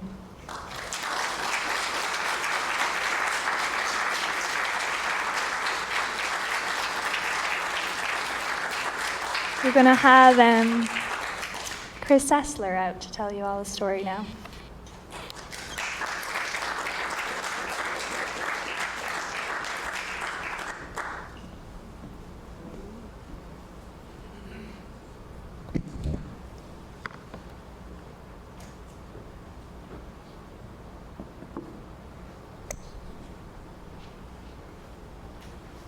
Hi, everybody. Some memories remain in our hearts forever. That was the first line, the first step into the water to write a novel. Not about me, sorry, but about a courageous young woman, a photographer, who found herself in the United Kingdom during the years leading up to World War II. Those first lines were written in a tiny apartment in Addison Street in Philadelphia. It was a dark apartment, but it had a whole wall of flowers and climbers. Addison Street was a narrow, twisty little lane with ancient row houses. So that was the birthplace of my novel. But where I wrote most of it was at the country's birthplace, in the gardens behind Independence Hall. There were beautiful gardens, and I walked 15 blocks from where I lived on a day when I had no work. I'd bring my pad of paper and my pencil, and I'd walk down Pine Street to my quiet birdsong office.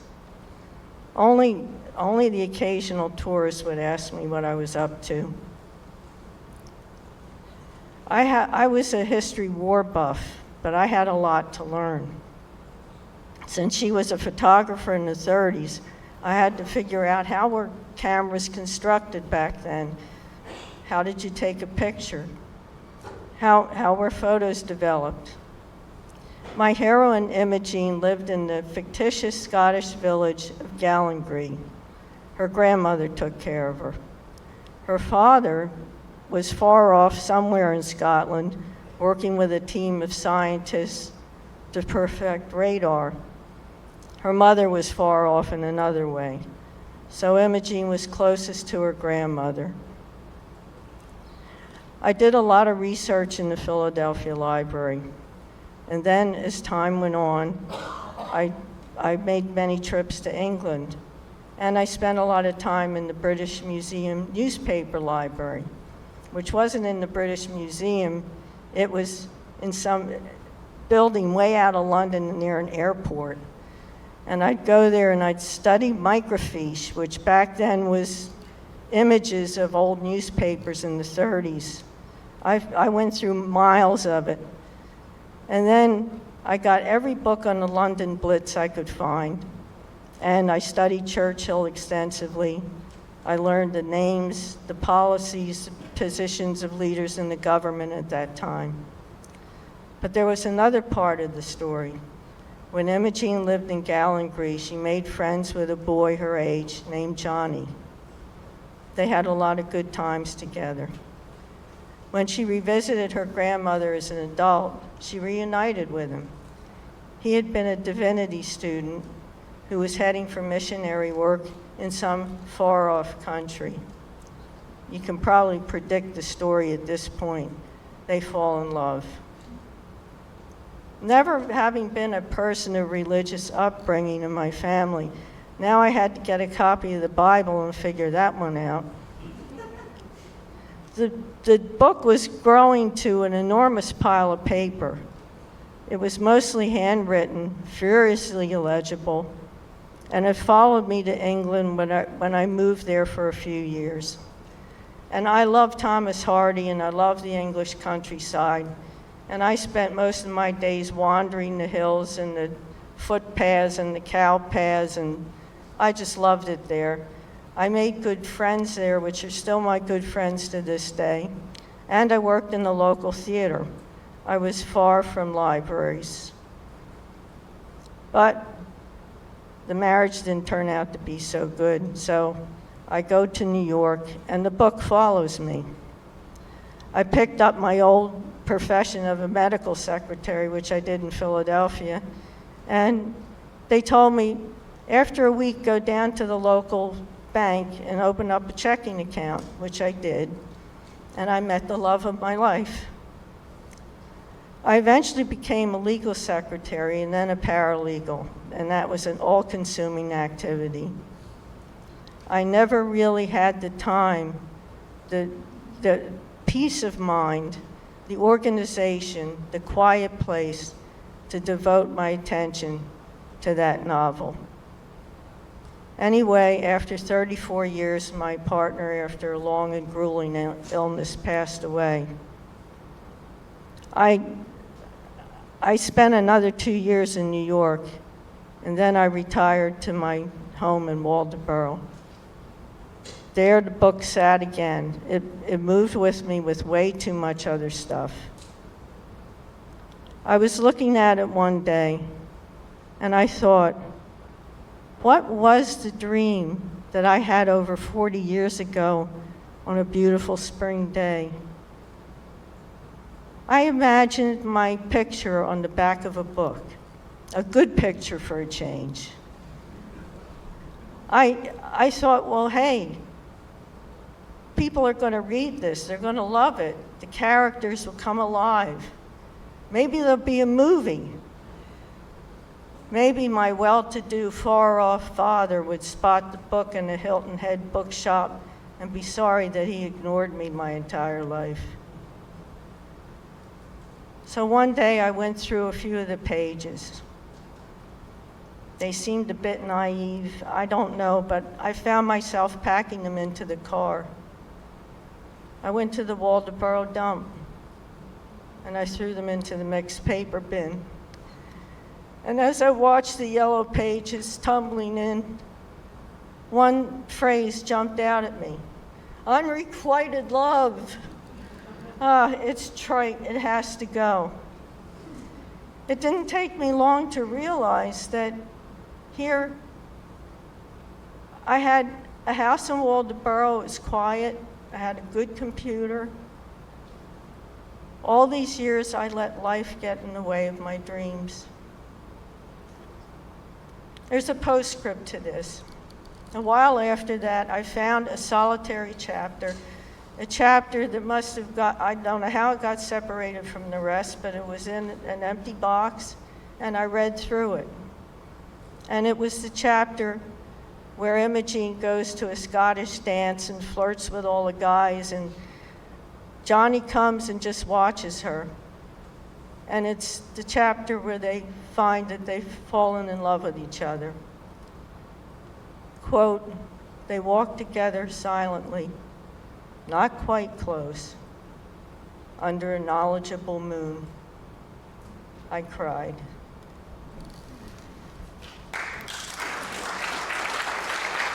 And now, thank you. And now I'd like to introduce you to our final speaker, Michael Amico, and here he is.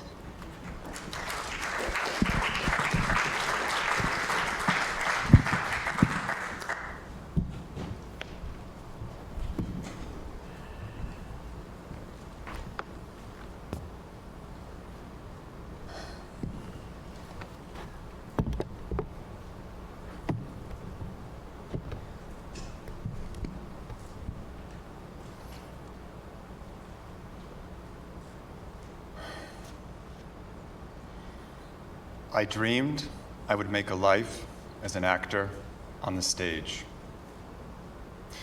Growing up, being on the stage was one of the happiest places to be.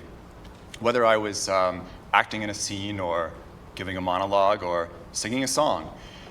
And when I wasn't up here, but down there where you are, I was bored.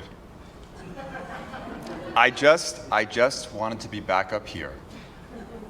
When it was quiet in the house, and up here, it was magic. My first model of a stage performer was magician David Copperfield. I was obsessed. The music, the smoke, the fan blowing his hair.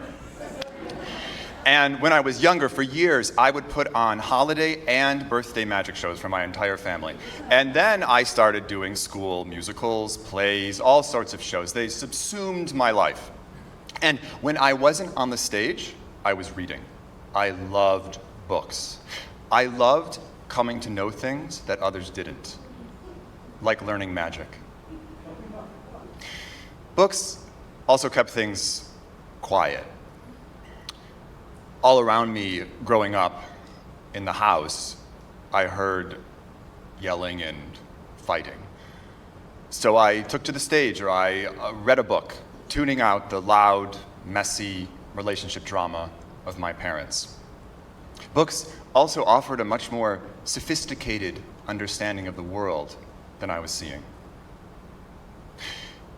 In between shows and taking acting classes, I read and I thought about big ideas. I read and I thought harder and harder, more and more, until the number one critique I kept getting from all my acting teachers was, "You're too much in your head." I was so disappointed. New ideas gave me life. Thoughts were electrifying, creating an everyday space of calm and inspiration. Kind of like school. I particularly envied the teacher's role, their command of the class. I tried to steal focus when I could, or when I was bored. I became the wry class clown.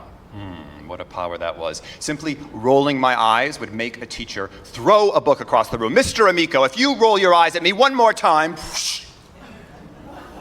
I couldn't stop smirking. The other boys liked it too. They also eyed my command of the floor at school dances. The girls with the boys were awkward looking, their roles a little overdone.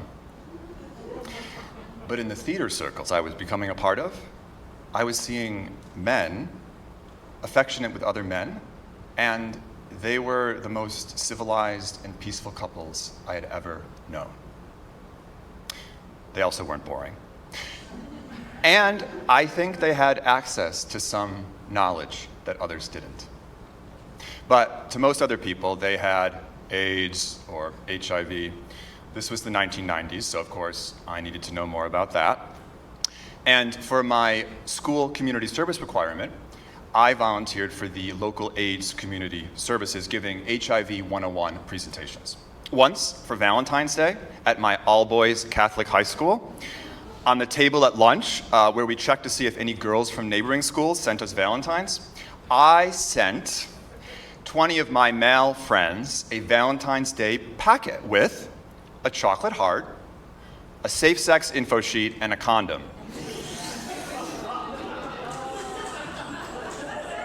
The school was aghast. And so was my mom. "You did what?" Well, I staged a fun serio-comic scene at school in order to teach people to think responsibly and sweetly about sex. She didn't like it. "Why do you have to be so public?" she would say, shaming me. "Keep it to yourself. Be quiet. And don't die." I guess I made her feel a little uncomfortable. I actually made a lot of people feel uncomfortable growing up. I wasn't victimized gay youth suffering at the hands of bullies. I was giving a heady performance, charged by the growing awareness that bullying is simply one major expression of straight man's millennia-long oppression of women. I could feel it around me. I could also feel how, as a man, my bodily presentation, my claim to space, gained power from not having to prop myself up over a woman. The other boys felt threatened. No one would dare interrupt me. My articulations were too intimidating. Probably too much. But I had nowhere else to take myself. Even in the shows I was doing, I wasn't finding a completely satisfying outlet. So I returned to the books, and I posed questions of an ever higher and higher order and began studying the history and theory of sexuality. And 2 master's degrees and 1 PhD later, I got a postdoc in the history of emotions, systematizing how our various sexual selves generate all the many emotions that I experienced from myself and others while growing up. My academic colleagues didn't grasp the dramatic stakes. That I was asking about how we live together. Maybe I was too much. I was bored with them too. Therapists had long given me a platform to talk it out, so I called another analyst, and she instead invited me to join a therapy group. I remember the first day. I basically gave a monologue about myself and my life, kind of like what I'm doing now, but it wasn't the right setting for that kind of performance.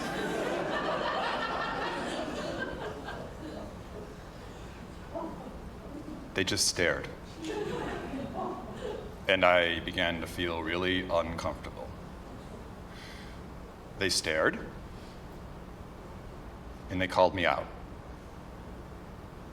And sometimes they asked questions.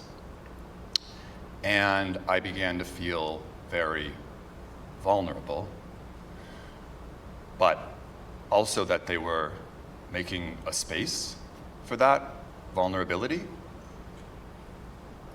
And instead of my feelings retreating into ideas, and no matter what anyone said that they believed about this or that, I began hearing and feeling the emotions circulating in the room. And suddenly, for the first time, what I heard in that word, my ongoing complaint of being bored, was lonely. I was living in Berlin, Germany at the time, because that's the kind of place that hires researchers to study emotions as an intellectual object of inquiry. It's also the place that has the most extensive infrastructure of queer desire and expression in the world. I was intimidated. I was scared. I was afraid. I didn't know if I would be included by those even more in the know than I was. So I just dressed how I always wanted to. Flowery mesh see-through shirt, leather shorts, commando boots, believing in my place, and before I knew it, I was super high on so many different drugs, and eventually naked for hours in a sea of bodies doing wonderful things. What you see of me now, my piercings, tattoos, my hair, I began in Berlin because for the first time I was in a kind of feedback loop of expression, like try it this way or that way, and it shapes my look, what I would call intellectual punk. And in some ways, I was as free and happy and loose as I'd ever been. The club, the city, was like a stage, and whether through a question or a touch, I was able to be more open and comfortable with people than ever before. And it was in that setting that I finally returned to performing for an audience on the stage, doing improv, the one kind of theater I liked the least growing up because I didn't have a text, a set of wordy ideas to rest on. But doing it again in Berlin, improvising with a stranger, not knowing where we were or what came next, felt exactly like where I was in life. I was okay with not knowing, staying in that place, and feeling there that I was missing something. I had gotten out of my head, some would say out of my mind, but what did it matter? I was lonely. Yeah, people digged my look, they shared in my thoughts, but what difference could I make? So, I came here. Yep. I came here. You know, we're a bit exposed here in coastal Maine. Constantly facing the natural forces and changes, the earth shaping comings and goings of the tides. Waldoboro is kind of an outpost, and it is remote. And all of that means that it brings up a lot of feelings, and it contains a lot of unknowns, just out of sight.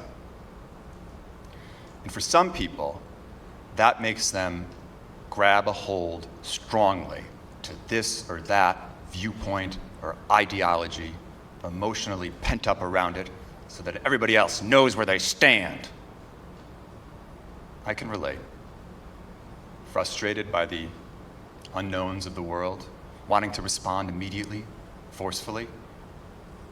And I also know what a loud, defensive, not so very good show that makes. Full of the anger and the misunderstanding that saturated my parents' relationship. The sadness, too. Being away, opening myself up to others, I am more attuned to the sadness in the world. How powerfully fragile men bullying and exploiting others, or the self-righteous doom and gloom of a church or my mom, is just so much vulnerability and loneliness. Here, now, we're all alone. Together. Exiles on the frontier, which actually is the most American of conditions, affording the opportunity, above all, for a more open response from all of us. My mom always wanted to see me back on the stage. And now I'm here, on the stage of an ever-new world, feeling the unease in the culture, hearing the loneliness, sadness, anger, anxiety, wondering, what's it all about? And then, simply improvising,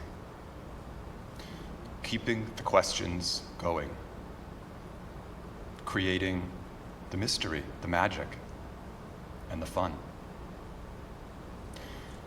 It's a real difference in performance. It's not easy, but luckily, I had my big break years ago with other men when I learned to be vulnerable as a man. The pleasure, the joy of letting all my defenses fall away and being open to you now and at any moment. It's the truest role I can play. On with the show.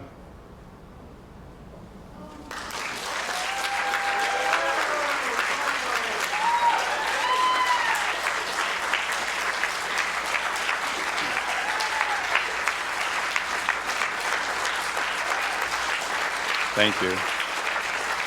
Thank you very much. And now I'd like to welcome my fellow storytellers back to the stage for a final bow.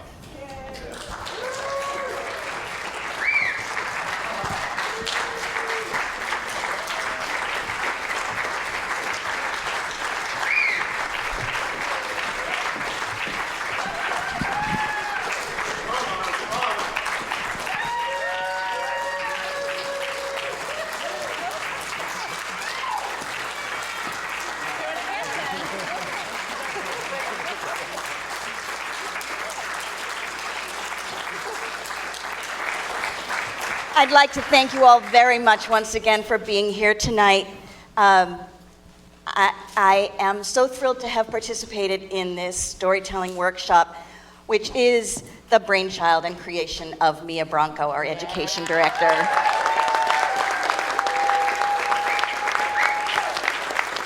I don't know how many of you were able to be here for last year's storytelling when she brought the house down with her own tale. I hope that many of you will come out and participate and give this a try. It is a really marvelous experience as individuals for learning and stretching ourselves, making connections with each other in ways that we never expected. It's been a truly wonderful experience, and I encourage you all to give it a try. Thank you so much, Mia. Thanks, Mia.